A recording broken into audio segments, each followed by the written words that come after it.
Ladies and gentlemen, boys and girls, about 3 days ago, we dropped an RTA video showcasing a couple of the monsters that we recently re-runed for RTA. One of which is in fact this Ganymede that you're seeing right here with that unique crit damage build. Now, as weird as it sounds, I've actually incorporated quite a few of these crit damage support units in my lineup when it comes to Guild War offense and Siege offense. So in today's video, I just wanted to touch on 10 of those monsters that have incorporated it currently or in the past here that could potentially help you out when it comes to PvP.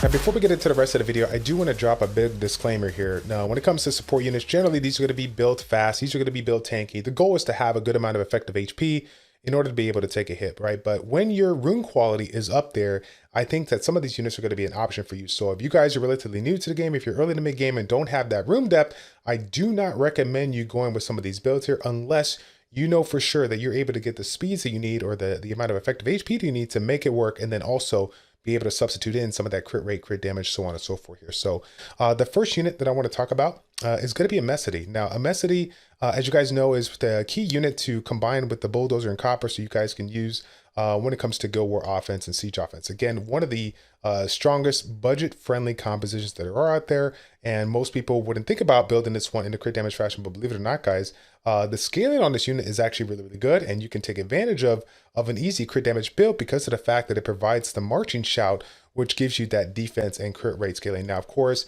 you know, the first two skills here, as you guys can see, the first skill is going to be based on the attack, and the second one's going to be based on your attack speed here. So, you know, even though you don't get the benefit of the attack buff per se, a Messity is a unit that you generally build in a fast option here. So, you know, combine that high speed with a, you know, decent amount of critical damage and of course enough critical rate to justify running with regards to the buff as well here. Makes this actually a really good candidate to go and incorporate here. And the reason why I throw this one out here is because generally in a composition like this, you know, you're pushing your copper in first, you're killing one of those units, Bulldozer is going to follow up, take out another unit, and then after that, you know, you can just basically kind of clean up the mess when it comes to it. Generally having only one monster, sometimes two if you can't do the damage here. So with this unit right here, having that little bit of extra damage that you can pull through to get the job done, clean up house here, I think is really, really nice. And again, it all comes down to the rune quality if you have it. Okay, now moving on here, one of the units that I know that's a lot of people go ahead and incorporate is of course Corbesinef. Corbesinef is the same thing as well.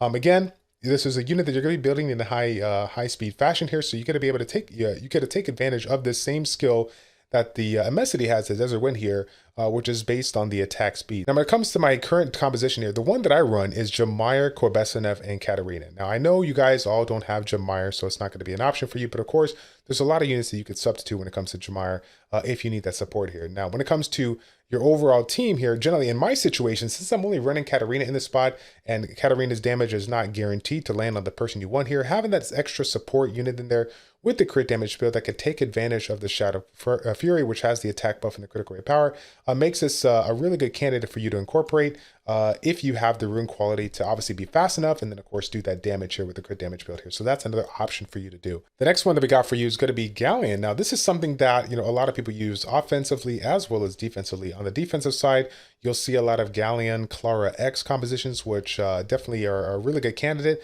I see a lot of Galleon, Shriton X, where X can be permanent and stuff like that here. And more often than not, I hear a lot of people just, you know, incorporating basically, you know, getting their Galleon in a certain situation where you have the stats you need to be fast so that you can time it, everything, but also just be, you know, they're just being tanky here. But funny enough, Galleon's skills, he actually scales, his multipliers are really, really good. Both of his skills, to be honest with you. So if you're able to get this unit with the speed that you need, you know, get it on that violent will set if you can, and then run that crit damage build, you're going to be able to get a ton of value out of this. Because again, obviously you guys already know, time to loot, really, really strong ability. You got the attack buff, you got the defense break. You're literally setting not only Galleon up, but all your other, you know, units up for success, because this is just the way to take these units out here with that defense break here. So if you can rock this, I definitely encourage you. Offensively, I like it on a shield wheel, or I like it on a just a regular build. But defensively, if you're going to incorporate it, I definitely do like it on a crit damage build. I feel like you should definitely take advantage of it if you have the room depth to do it. Okay,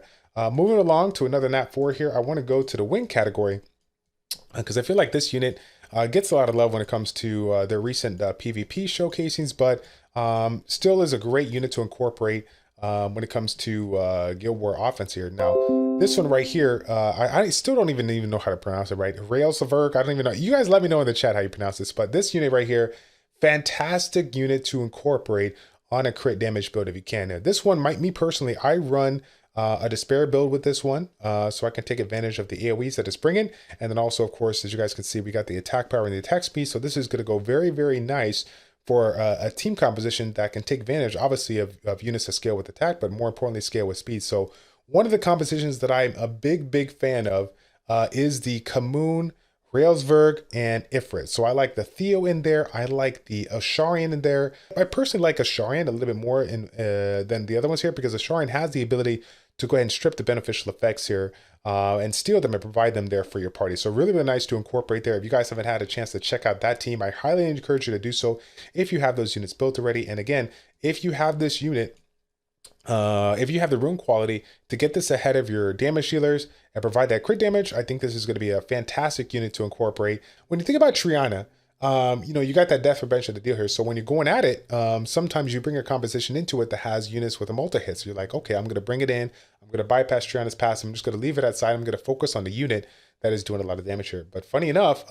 when you do that, you can leave yourself in a situation where if Triana gets that perfect defense break and setup, you can, you know, do a ton of damage here. Believe it or not, this skill actually scales really, really well. If you haven't seen it enough already in siege defense, a lot of the compositions that I currently see right now, the Kamoon Orion Triana with the crit damage Kamoon and the crit damage Triana, or sometimes I see the Kamoon Viger Triana as well. Again, a very potent composition, very nasty composition that can really give you a lot of trouble here. Again, if they get some nice violent procs here and you know, get a chance to follow through after that Viger defense break here. So definitely don't underestimate Triana just because, you know, oh hey, she only has one damage dealing skill here. She has so many ways of staying alive in that composition that I was talking about, between Kamoon's shield and of course her passive here for her you know, allies that she's bringing. I think she's a great candidate to incorporate on a crit damage build if and only if you have the rune quality to back it up. I got to put that disclaimer out there once again. This is not something you want to do if you're just coming up into Guild War, if your rune depth is not here. But if you do, I definitely encourage you to check it out, because sometimes you can, if you have extra runes laying around here, you can actually make it work here. And it actually works really, really good. Okay. The next one we're going to talk about is attack boosters here.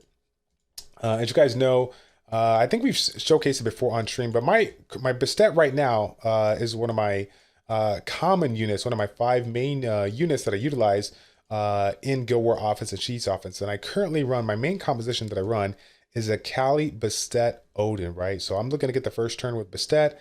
Cali generally, since she already got the buff from Bastet, I'm going to go ahead and nuke, you know, some fire or wind unit with her. And then I'm going to follow through with Odin to get myself another kill. And then I'll go ahead and use Cali to go ahead and put up her buffs once again. And, you know, give Odin basically 5 stacks in order to, you know, follow up with another ignore defense damage, you know, ability here. So funny enough, generally in the situation that I use it with, generally I knock out 2 out of 3 units. I shouldn't have too much trouble out of there. But outside of that, there's not really too much I'm utilizing Bastet for outside of the second skill defense break here. So again, as weird as it sounds, because of the fact that I'm running Odin, Bastet, and Cali, right? I'm running Odin, who, if you guys didn't know, has a 33% crit rate now. Again, this is not something that you would think about incorporating, but I'm just taking advantage of the situation at hand. And the situation at hand is that with that 33% critical rate lead, I can, it makes Bastet a whole lot easier to go ahead and re-rune for, you know, with crit damage here. Because again, once you get the speed that you need to be confident enough to get the first turn with regards to whoever you're going up against, everything else is just kind of hogwash, right? All that matters is you get the first turn, you nuke your two out of those 3 units here, and then after that, you just clean up house. Why not do it with the Bastet here? Because again,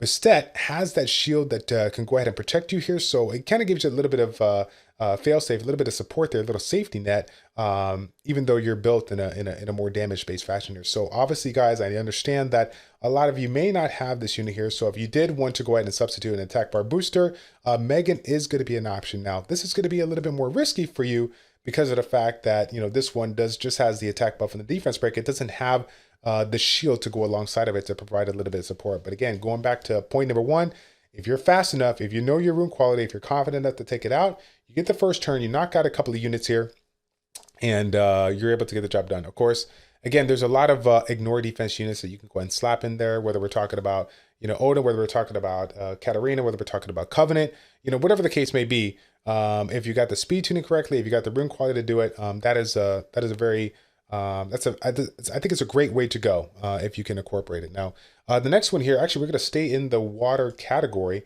Let's take a look here. A Nat 5, which you know, a lot of people have a lot of support here, but Wusa, you know, Wusa is another unit in the same situation as the set that a lot of people just think about, you know, making fast and tanky so that it can support your opponents and provide, you know, a little bit of bonus of a shield, right? Because again, as you guys can see, the shield is equal to 15% of your HP. But funny enough, I feel like this shield overall, for the situation that I use it in, which I'm sure if you guys haven't seen by now, I use Wusa plus twins a lot in my lineup here. So this is another situation where, again, I have incorporated in the past a crit damage build. I think that's depending on your rune quality, what you guys got for, you know, fast and, you know, high, heavy, like, you know, HP based, HP scaling or HP based like runes and stuff like that. This is another unit you can incorporate. Again, this skill is based on max HP. This skill is based on max HP. So you can get a lot of value out of going with the crit damage build on Wusa. Again, if you have the rune depth, if you have the rune quality to get the first turn and make sure you get that initial support here. So next one that I want to throw out here is going to be in the wing category. For those of you guys that already know about her, Tiana. Okay, some of you guys have her, some of you guys don't. So we want to go ahead and direct the attention to people that have her. This is already something that's been commonly used right now. This is something that's incorporated in arena offense and RTA, you know, cleave comps. A lot of people incorporate a shield will crit damage Tiana. Why is that? Because outside of enabling the rest of your party to do the damage that you need, you might be in a situation where you don't kill everybody after that, right? Funny, or not say funny, but a common composition that I always saw, you know, people that were lucky enough to get it was like a Galleon, Zyros, and Tiana, right? So Tiana, they'd all be slow. You'd run the Galleon, sorry, you'd run the Zyros in that leader skill, so you can get the attack buff here. You know, Galleon, you know, Tiana, you know, obviously uses skill 3. Galleon puts her buffs up, puts his buffs up, and then Zyros just knocks everybody out. If he doesn't, then it reduces the cooldown here. But when it comes to not being able to kill everything, Tiana is a really, really good unit to follow through, because this unit here scales really, really nice, especially when you're going up against compositions that you generally would run Tiana in this situation. So if I'm running the shield with Tiana, right, I'm looking to, you know, take turn 2 here, and I'm generally going to be going up against people that are really, really fast, rune very, very fast. So this second skill is going to be able to take full advantage of it on a crit damage build, because this is going to be based on the enemy's attack speed, not your attack speed. So this is actually going to scale really, really well versus the opponents that you generally bring this up against. So I highly encourage you guys to incorporate this if you haven't already. Again, I think this is going to be one that if you have Tiana, this might be a little bit easier to rune, because we don't have a lot of I feel like we had a ton of shield runes. We got a handful of wheel runes. So I feel like this is a great one to do, because a lot of people love to build it, you know, super fast Tiana, and I think that this is one that you can incorporate with a crit damage build that will work actually really, really good. Now, the last one here is going to be a wild card, and I know I'm going to get a lot of flack about it, but I want to throw it out there because it is an option. Okay, it is an option. You might not think about it, but it can be an option. Okay. Back in the day, before we got all these nice little units on our account here, back in the day, the composition that I use for, you know, ignore defense before I got the Bastet and the Odin was the Cali, Chloe, Katarina comp. Again, I think this is a very common comp that still people use to this day, and believe it or not, guys, this is something once again that you can take advantage of if your rune depth allows you. Okay, so again, given the fact that Chloe has a fanatic, you get the invincibility, gain the immunity for 2 turns.